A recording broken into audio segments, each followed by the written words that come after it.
ಈ ದೇಶದಲ್ಲೇ ಇಂಥ ಕ್ರಿಮಿನಲ್ ಆಕ್ಟಿವಿಟೀಸು ಎಲ್ಲೂ ನಡೆದಿಲ್ಲ.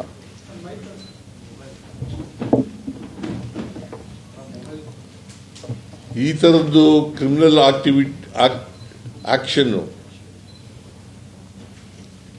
ಆಕ್ಟಿವಿಟಿ ಬಹುಶಃ ಇದೇ ಮೊದಲು ನಡೆದಿರೋದು ಅಂತ ಅನಿಸುತ್ತೆ ನನಗೆ.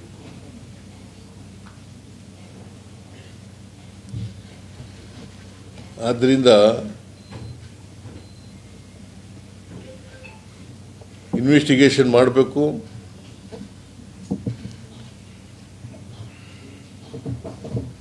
ಇನ್ವೆಸ್ಟಿಗೇಷನ್ ಅಲ್ಲಿ ಸತ್ಯ ಹೊರಬರ್ತಕ್ಕಂಥ ಕೆಲಸ ಆಗಬೇಕು.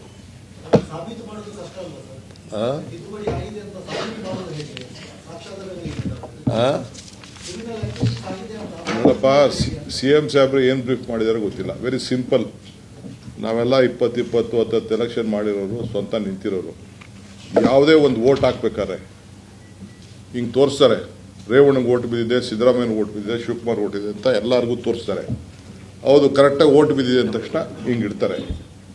ಸೊ ಎಲ್ಲ 252 ವೋಟು ಕೂಡ ಏನು ಪೋಸ್ಟಲ್ ಬ್ಯಾಲೆಟಲ್ಲಿ ಬಂದಿತ್ತು ಅದಕ್ಕೆಲ್ಲ ಸಿದ್ದರಾಮಯ್ಯನವ್ರ ಪರವಾಗೋ ಇಲ್ಲ ರಾಜೇಗೌಡನ ಪರವಾಗಿ ಓಟ್ ಬಿದ್ದಿದೆ ಅಂತ ಅಂದ್ಬಿಟ್ಟು ಸೇರಿ ಅದನ್ನು ಬಂಡಲ್ ಮಾಡಿ ಇಲ್ಲಿಟ್ಟಿದ್ದಾರೆ. ಅದಕ್ಕೆ BJP agent, independent, Congress agent ಎಲ್ಲ ಸೇರಿ ಇದು ಕರೆಕ್ಟಾಗಿದೆ ಹೇಳಿದ್ದಾರೆ. ಅದಾದ ಮೇಲೆ ತೆಗೆದುಕೊಂಡು ಅವ್ರು ಯಾರನ್ನ ಒಬ್ಬರು ಅಡ್ಜಸ್ಟ್ಮೆಂಟ್ ಮಾಡಿಕೊಂಡು ತಗೊಂಡು ಆ ಬಂಡ್ಲಿಗೆಲ್ಲ 2ನೇ ವೋಟ್ನ ಮಾರ್ಕ್ ಮಾಡಿಬಿಟ್ಟು ಅಂತಂದ್ರೆ ಏನು ನೋಡ್ಕೊಂಡು ಸುಮ್ಮನೆ ಕೂತ್ಕೊಳ್ಳೋಕ್ಕಾಗ್ತದ?